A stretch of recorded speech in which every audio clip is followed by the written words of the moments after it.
नमस्कार, आपण पाहताय Z24 न्यूज. Z24 न्यूजमध्ये आपलं स्वागत आहे. माजी मंत्री जयंतराव पाटील यांच्या मध्यस्थीने भडकंबे ग्रामस्थांचे आंदोलन झाले स्थगित. भडकंबे तालुका वाळवा येथील नागरिक व विद्यार्थ्यांच्या आरोग्यास धोका असणाऱ्या खडी क्रशर बंद करण्यासाठी ग्रामस्थ व सुकाणू समितीच्या सदस्यांनी दिनांक 15 ऑक्टोबरपासून बेमुदत उपोषण व दिनांक 17 रोजी आत्मदहन करण्याचा इशारा दिला होता.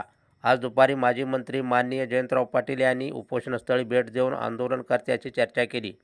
यावेळी सांगितले की खडी क्रशर मालकांनी स्वतःहून खडी क्रशर बंद करण्याचा निर्णय घेतला असल्याचे सांगण्यात आले. यावेळी माननीय आमदार जयंतराव पाटील यांनी सरबत देऊन आंदोलनकर्त्यांचे उपोषण सोडविले.